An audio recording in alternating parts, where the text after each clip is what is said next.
Have you ever sat at the dinner table with your grown children and noticed how they talk at you instead with you? Maybe it's the way they correct you, or speak slower than usual, or start making decisions on your behalf without even asking. It's that strange moment when you realize they're no longer treating you like the adult you've always been. And suddenly, you're the one getting the sideways glances, the "Are you sure you should be doing that?" comments, or the gentle pats on the shoulder like you're a fragile piece of glass. You might laugh it off the first time, maybe even the second or third, but deep down it can sting. Because no matter your age, you know exactly who you are, and that hasn't changed just because the candles on the birthday cake keep growing. You've raised kids, run households, built careers, survived challenges they haven't even imagined yet.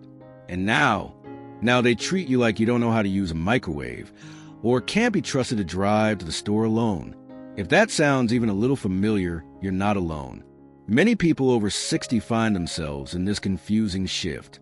One moment you're a mom or dad, the wise one, the backbone of the family. And the next, you feel more like the family project, constantly managed or corrected. But here's the truth. Growing older does not mean growing invisible. And it certainly doesn't mean giving up your dignity, independence, or voice. You don't need to argue or lecture to regain the respect you deserve. There are subtle, powerful ways to reestablish your role, your strength, and your wisdom, and remind your family that while you may have changed, your value has only deepened with time. Let's start with something simple, but incredibly powerful. Stop playing along. You see, one of the quiet traps we fall into as we age is trying to keep the peace. It's tempting to smile, nod, and let things go when a son talks over you or a daughter insists you shouldn't lift a grocery bag. After all, you love them. You want harmony. And you think, well, they mean well. But here's the thing. When you constantly go along with being treated like a child, you silently agree to that role. Not because it's who you are, but because you didn't gently but firmly push back. You don't have to raise your voice. You don't have to get angry. But you do have to make it clear, with your words and your actions, that you are capable, thoughtful, and still very much in charge of your life. For example, if someone starts finishing your sentences or correcting your memory, try this. Look them in the eyes, smile, and say, "I've got it. Thank you." That's it. Calm, warm, but clear.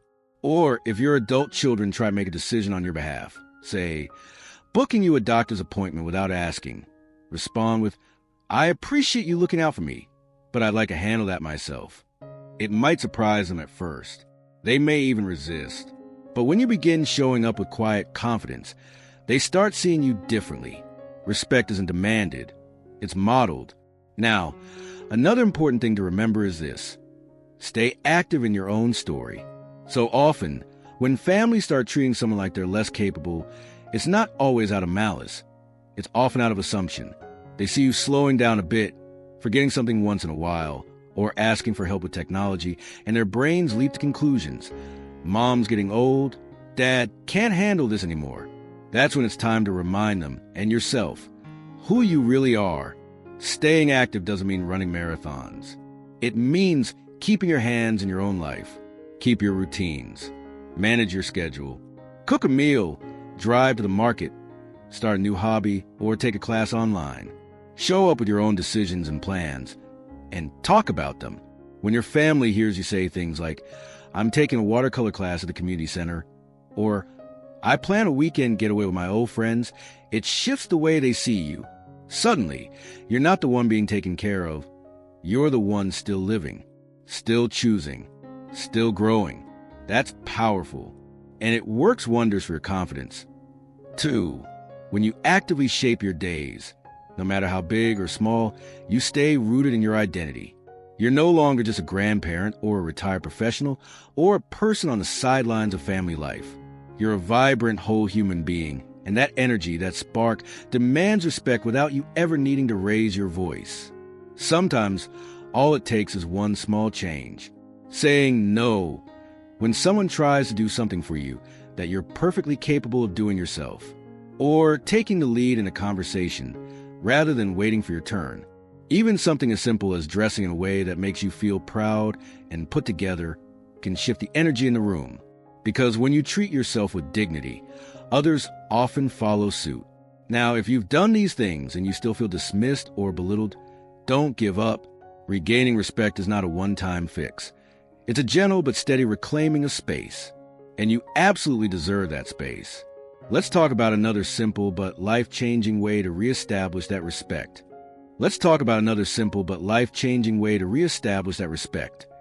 Speak with authority about your own needs, boundaries, and experiences.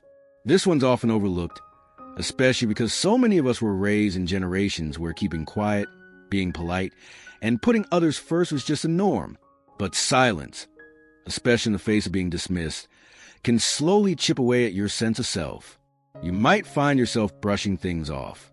Maybe a family member makes a joke at your expense or talks over you in a group, and you just smile and stay quiet because what's the point? But there is a point, and it starts with you setting the tone for how you want to be treated. This doesn't mean picking fights or being confrontational. It means calmly and clearly naming how something makes you feel. For instance, if your son interrupts you while you're talking about something important, you might say, "Hold on, I wasn't finished." Or if your daughter makes a decision for you without checking in, you can say, "I appreciate your help, but I want to make that decision myself." At first, they might be surprised, especially if you've gone along with this dynamic for a while. But what often happens is something beautiful. When you clearly speak your truth, others are invited to adjust. It might not be instant, but over time, they'll learn to pause, to ask, to listen, and most of all, to see you. And don't be afraid to share your story. So often, your family sees you only in the present. They forget you once stood where they are, raising children, solving problems, chasing dreams, and overcoming heartaches they haven't yet faced. Sharing parts of your journey isn't bragging. It's reminding them of your depth. You might say, "I remember when I was your age, juggling the house, work, and the kids. There were days I didn't know how I made it through." Or, "This reminds me of when your grandfather and I had to completely start over. It wasn't easy, but we figured it out." These stories matter. They remind your children, and even your grandchildren, that you are not just an older version of someone they love. You are a full, rich history. And every word you share builds a bridge of understanding between who you were, who you are, and who they are still becoming. Another helpful piece here is letting go of the guilt. That's a tough one, especially when it comes to family. We often think, well, they're just trying to help, or I don't want to hurt their feelings. And yes, most of the time, your loved ones are trying to help. But good intentions don't cancel out the need for boundaries. You can love someone deeply and still ask them to treat you differently. That's not disrespect. It's actually the foundation of a healthier relationship, a respectful one. If your daughter keeps insisting on managing your medical appointments and it's making you feel disrespected, it's okay to say, "I know you care about me. I love that, but I feel more confident when I handle these things myself. I'll let you know when I truly need support." Or if your grandchildren are glued to their phones while you're talking, you don't have to stay silent or feel ignored. Try gently saying, "I'd love your attention for a few minutes. This story is important to me." When you model calm self-respect, you teach those around you how to treat you. And you might be surprised at how willing they are to meet you there once you make the space for it. And here's another subtle but powerful shift. Stop apologizing for things you don't need to apologize for. "Sorry, I forgot. Sorry, I took too long. Sorry, I didn't hear that." It's easy to fall into that habit, especially when you feel like people are watching you more closely. But constant apologies can sound like you're shrinking yourself, and there's no need for that. Instead, reframe those moments. If you forgot something, you can say, "Oh, thanks for the reminder." If you miss what someone said, try, "Can you repeat that for me?" These small changes in language can do a lot to reinforce your dignity and presence, because you are still sharp, still growing, still deserving of being heard, seen, and honored, not just for who you were, but for who you are right now. Now, it's also important to remember that sometimes respect starts with how you see yourself. You might be feeling slower physically. Maybe your memory slips a little more than it used to. Maybe your energy dips in the afternoon. And in those moments, it's easy to start believing the narrative that you're fading. But that's not the whole story. Aging isn't about disappearing. It's about refining. It's about shedding the noise and pressure and showing up with the full wisdom of everything you've lived through. That's not something to hide. That's something to stand in with pride. If your family has started treating you like a child, remember, they may not even realize they're doing it. You might have to teach them how to see you again. But you can do that by showing up with quiet confidence, clear communication, and your full self. Let's keep going, because there's still one more deeply important way to shift this dynamic. Let's keep going, because there's still one more deeply important way to shift this dynamic, and it has to do with connection. Real mutual connection. The kind that reminds your family that you're not just present, you're participating. It's easy over time for relationships, especially within families, to fall into patterns. Your kids start seeing you in a certain role, maybe the one who stays home more, or the one they need to check in on, or worse, the one we have to take care of now. And the longer that narrative plays out, the more automatic it becomes. But here's the good news: patterns can change. And often, all it takes is re-engaging on a deeper level. So instead of waiting for your family to invite you into conversations, plans, or decisions, step in and start initiating. Ask questions about their lives. Offer advice when it's welcome. Make plans. Suggest a family meal and say, "I'll cook," or "It'll be at my place." That presence, that leadership, can remind everyone that you're still a pillar, not a passenger. Let's say your adult children are constantly making plans around you, not with you. You don't need to sit silently and hope they remember you. Reach out. Say something like, "I saw you go to the lake next weekend. I'd love to join if there's room." Or, "Let's have a Sunday dinner, just us like old times." Not only does this create opportunity for connection, it also subtly reminds your loved ones that you're not just watching life go by, you're living it. And here's a powerful shift. Get curious.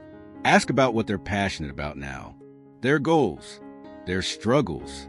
Be engaged, because respect is a two-way street. When you show genuine interest in their world, it encourages them to slow down and take a closer look at yours too. Sometimes what's missing in these relationships isn't just respect, it's understanding. Maybe your children are busy, distracted, or overwhelmed with their own lives. Maybe they haven't stopped long enough to truly notice how their words or actions land. But when you stay involved, connected, and confident, they're much more likely to see you clearly and not to the fog of outdated assumptions. Now, let's also talk about something that may be harder to hear, but it's important. Sometimes, no matter how kind or direct you are, some people just won't change the way they treat you. They might always see you as just mom or just grandpa.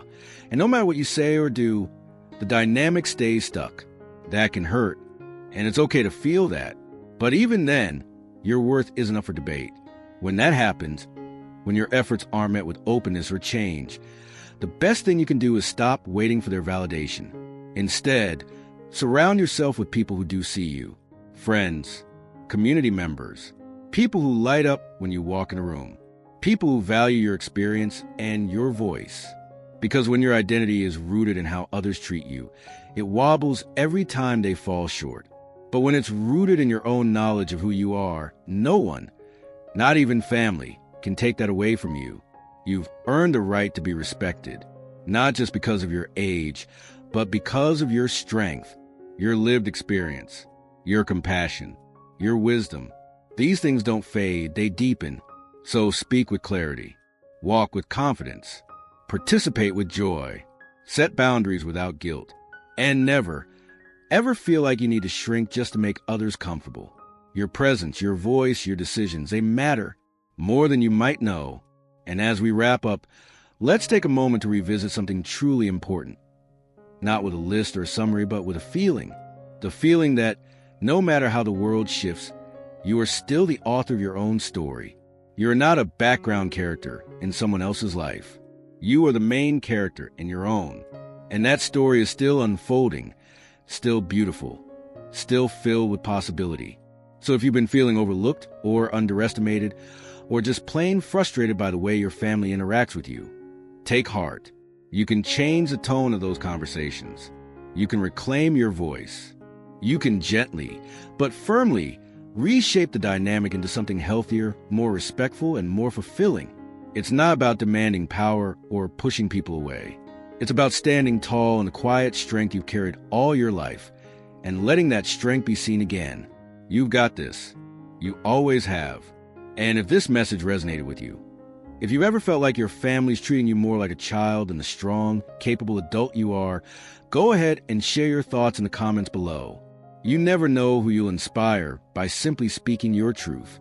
If you found this helpful, please give the video a like, and don't forget to subscribe for more encouraging, down-to-earth content made just for you. We're building a community here where respect grows, confidence shines, and age is something to be proud of, not hidden from. Here's to living with dignity, clarity, and joy at any age, because you deserve nothing less.